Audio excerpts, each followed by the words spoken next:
Bienvenue à tous dans ce journal sur la radio-télévision Jésus vous aime. Au sommaire de cette édition, cyberattaque en hausse, le Togo contre-attaque. Le gouvernement togolais vient de lancer un programme de formation entièrement gratuit en cybersécurité piloté par l'ancien Togo Digital avec le soutien de Prodigy. Union européenne, Allemagne, Luxembourg. Objectif, armer les entreprises contre les cybercriminels. À l'international, notamment en Mauritanie, les migrants subsahariens sont en grande difficulté. Expulsés sans ménagement par les autorités mauritaniennes, ces derniers se retrouvent dans une situation critique. Les précisions sont à suivre dans cette édition. C'était tout pour les titres. Bienvenue à tous. Et puis, nous démarrons avec le Togo. Le pays se dote d'un bouclier numérique face à la cybercriminalité. Face à la multiplication des cyberattaques en Afrique de l'Ouest, le gouvernement togolais prend les devants en lançant un vaste programme de formation entièrement gratuit en cybersécurité. Cette initiative portée par l'Agence nationale de cybersécurité ANSSI et Togo Digital bénéficie du soutien financier de l'Union européenne, de l'Allemagne et du Luxembourg dans le cadre du projet Prodigy. Elle vise à former une nouvelle génération d'experts en sécurité numérique. Le programme propose ainsi 3 certifications internationales reconnues, notamment la norme ISO 27001 pour la gestion des risques informatiques, l'ISO 27035 dédiée à la gestion des incidents de sécurité et la certification CompTIA Security couvrant les fondamentaux de la sécurité des réseaux. Ces formations s'adressent aux professionnels du secteur sous réserve de critères stricts, notamment possession de diplômes de niveau Bac+3 en informatique et au moins 2 ans d'expérience dans des domaines techniques tels que le support informatique, l'administration réseau ou la sécurité des systèmes.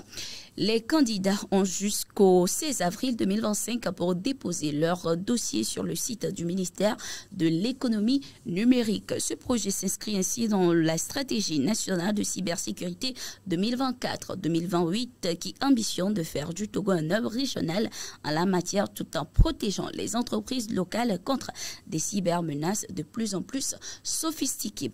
Avec ce programme ambitieux, le Togo affirme ainsi sa volonté de s'imposer comme un leader en cybersécurité en Afrique francophone tout en répondant aux besoins croissants des entreprises confrontées aux risques numériques. Une initiative qui pourrait inspirer d'autres pays de la sous-région. Vie spirituelle à présent dans cette édition, nous retournons sur les messages dominicaux. À Télessou, la prédication du dimanche dernier à l'église des Assemblées de Dieu s'est articulée autour de l'évangile de Marc, chapitre 4, le verset 35. L'orateur a exhorté l'Assemblée à renforcer sa foi et à cultiver une intimité plus profonde avec Dieu. Les détails avec Kéziano Souglo. Grandir en consécration et en intimité avec Dieu, tel doit être le désir du chrétien. Dimanche dernier, le titulaire du temple Jéricho de Télessou 1 a dans son message invité les siens à passer des moments de communion avec le Seigneur dans leur chambre intérieure afin de gravir les échelons spirituels. L'importance d'aller dans d'autres dimensions dans la vie spirituelle pour comprendre Dieu. Et à l'instar d'Élisée, d'Élie, de Jésus, de Pierre, et comment pour aller, il faut premièrement se retirer, il faut une solitude, il faut un isolement, et comme les tests là l'ont montré. Et en deuxième partie, nous avons vu l'importance de se détourner pour comprendre les Écritures, pour comprendre la vie, et comme Moïse, face au buisson ardent qui ne se consumait pas, la parole de Dieu dit, il s'est tourné pour comprendre et voir pourquoi le buisson brûle et ne se consume pas. Et quand Dieu a vu qu'il s'est détourné pour voir, Dieu l'a appelé. Alors il est important de se détourner pour comprendre notre vie. Il est important d'aller dans d'autres dimensions. Nous encourageons le peuple de Dieu à passer dans d'autres dimensions, dans l'adoration, à s'isoler pour chercher la face de Dieu, à se détourner pour mieux comprendre, à lever les yeux pour mieux voir le Seigneur et connaître la stratégie qu'il faut pour chaque situation de la vie. Les fidèles retiennent que s'abandonner à Dieu et passer des moments d'intimité avec lui favorise la croissance spirituelle. Ce message, j'ai pu retenir qu'en tant qu'un enfant de Dieu, il y a des moments où il est important pour nous de sortir de la grande masse, de se retirer pour se consacrer ou bien pour faire face à la difficulté qu'on a en face de soi et prier pour que Dieu puisse donner une solution.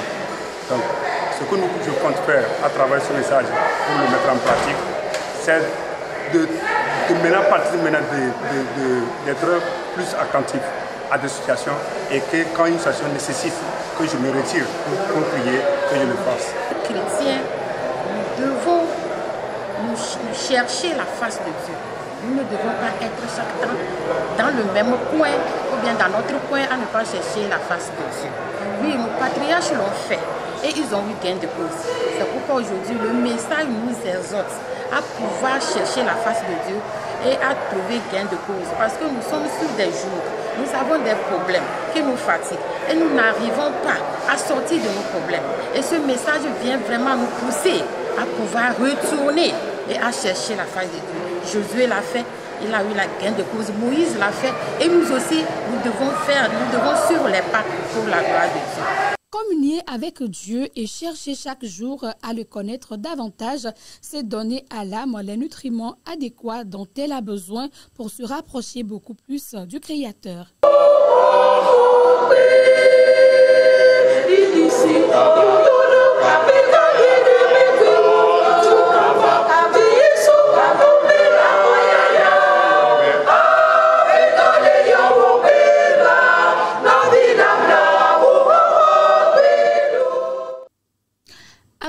Le culte dominical a été marqué par un message portant sur l'évolution spirituelle, invitant les fidèles à progresser dans leur marche avec le Seigneur. Les précisions de Paul-Emmanuel. Le chrétien de nouveau est appelé à grandir dans la foi. Il devient ainsi un instrument utile dans la main de Dieu, une source de bénédiction pour son entourage. Pour y parvenir, il doit notamment être un homme de prière. Il doit prier le Seigneur. Il doit adorer le Seigneur, il doit grandir d'une façon à recevoir le baptême dans le Saint-Esprit. Et quand il reçoit le baptême dans le Saint-Esprit, cela ne s'arrête pas là-bas. Il doit encore aller en profondeur jusqu'à toucher la profondeur de Dieu, jusqu'à chercher à être vraiment, à recevoir les dons du Saint-Esprit, les fruits du Saint-Esprit qui lui permettra qu'il soit maintenant une source de bénédiction pour la société. Il faut que le Saint-Esprit l'équipe afin qu'il soit une lumière pour le monde. Il peut prêcher, il peut prier pour un malade, pour qu'il soit guéri, il peut prier pour un possédé, qu'il soit délivré. Il va falloir qu'il soit grand, qu'il puisse être rempli du Saint-Esprit, qu'il soit une personne qui a toutes les potentialités que Dieu lui réclame. Et par là, il peut être un chrétien sincère, un chrétien qui a grandi dans le Seigneur. Un chrétien qui peut maintenant assumer la responsabilité dont Dieu lui a confiée. Et comme des enfants nouveau-nés, désirez le lait pur de la parole. Ainsi, grâce à lui, vous grandirez pour le salut. 1 Pierre 2, verset 2.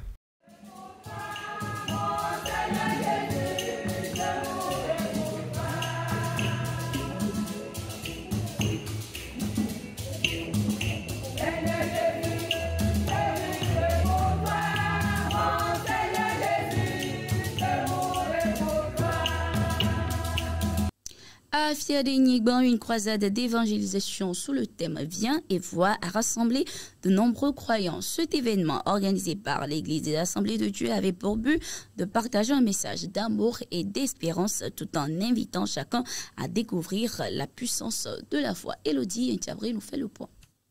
Bienvenue à Afiadé-Nigban, où l'Église des Assemblées de Dieu a organisé une croisade d'évangélisation sous le thème inspirant « Viens et vois ». Un rassemblement unique qui vise à partager un message d'amour et d'espoir, invitant chacun à découvrir la puissance de la foi. Nous sommes sauvés pour sauver. C'est pourquoi nous avons vraiment pris l'initiative d'organiser cette campagne d'évangélisation avec la mission intérieure, plus les amis, les évangélistes de la 8e, 7e promotion, pour pouvoir sauver des âmes qui sont perdues ici à Fidaningba. Notre souhait, on désire que jusqu'à la fin de cette séance-là, que tout à Fidaningba soit dans la lumière au nom de Jésus-Christ. Pour retenir dans Viens et Vois, c'est que comme Philippe, engagé pour faire connaître le nom de Jésus, il fallait aussi qu'il apporte cette nouvelle à Nathaniel, son frère. Et Nathaniel, qui était son frère compagnon, il ne pouvait pas ne pas lui partager cette bonne nouvelle. Donc aujourd'hui, nous aussi, nous avons reçu Jésus. Il a fait assez de choses. Il bénit nos vies. Mais nous devons aussi répondre, comme l'a fait Philippe, aller vers les gens pour leur dire que Jésus les aime et n'ont qu'à venir aussi voir ce que Jésus fait pour nous. Au cœur de cette croisade, de nombreux témoignages émergent. Viens et vois n'est pas seulement une invitation, c'est un appel à vivre, une expérience authentique. Vraiment, le Seigneur a commencé une mission noble, telle qu'il nous l'a confiée, d'aller faire de toutes les nations les disciples de Jésus.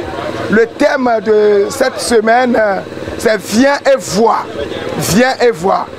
Qu'est-ce que nous allons voir? La manifestation, la magnificence, la puissance de Jésus. Et nous invitons tout le monde, tout le quartier d'Afiadeningba à se présenter à ce rendez-vous, car Jésus aura à faire dans la vie de chacun de nous, au nom de Jésus. Au programme de cette croisade, des moments de louange vibrants, des enseignements inspirants. Cette croisade n'est pas seulement une réunion religieuse, mais une véritable célébration communautaire.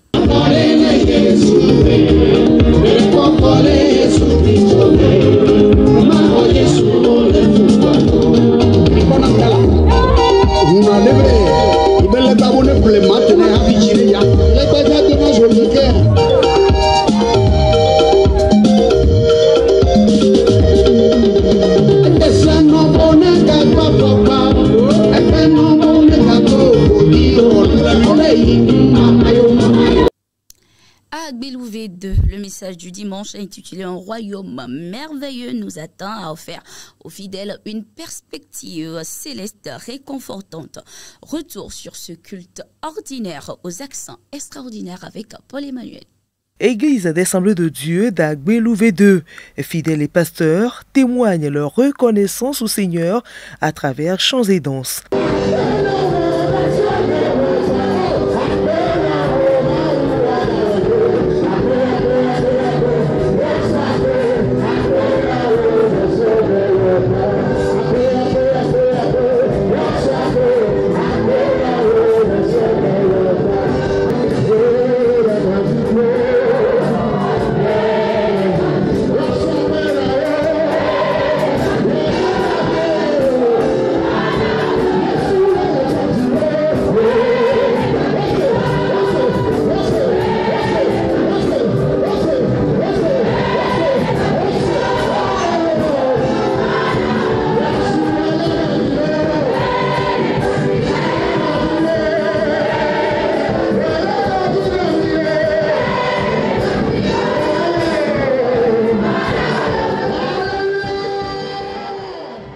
À l'occasion, le titulaire de l'Église a, dans son message, présenté le royaume de Dieu à l'assistance. Il a invité les fidèles à revenir à la vraie adoration, à prier les uns pour les autres, pour que tous ensemble, ils puissent hériter du royaume de Dieu. Nous devons nous soutenir dans la prière et en même temps parler à ceux qui ne connaissent pas encore Jésus, qu'un jour viendra. La trompette sonnera et les gens vont partir. Si nous sommes deux, il faut que toi aussi tu viennes à Christ pour partir ensemble. L'avertissement que le Seigneur donne n'est pas une fatalité, mais plutôt un avertissement, un encouragement à porter l'évangile aux autres qui ne sont pas encore prêts pour partir et à nous chrétiens à garder la foi, à garder le cap pour que ce jour viendra, que quand ce jour viendra, nous puissions aller au ciel. Les fidèles comptent mettre cette parole en pratique pour avoir part au royaume des cieux. Ce que je dois faire pour éviter d'être laissé, c'est que je vais abandonner tout péché. Je dois éviter tout ce qui est péché, tout ce qui me scandalise, à ne pas aller au ciel.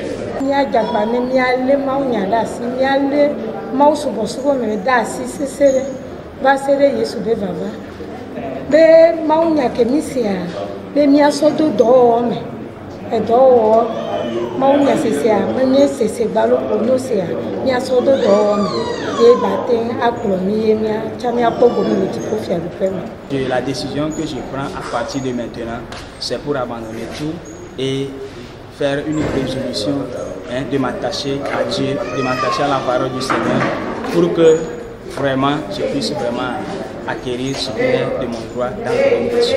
Le moment est arrivé et le royaume de Dieu est proche. Changez d'attitude et croyez à la bonne nouvelle. Marc 1, verset 15.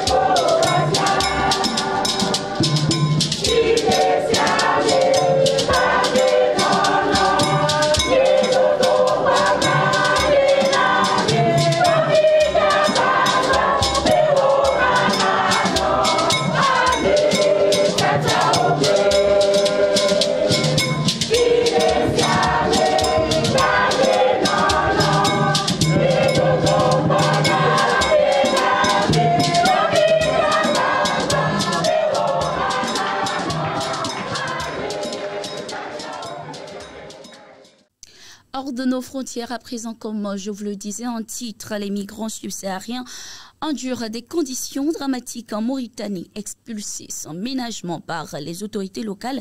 Des centaines d'entre eux, originaires principalement du Mali, du Sénégal et de la Gambie, se retrouvent plongés dans une précarité extrême, arrêtés lors de rafles nocturnes, dépouillés de leurs maigres possessions et sont convoyés vers des zones frontalières désertiques où ils sont abandonnés sans eau ni abri.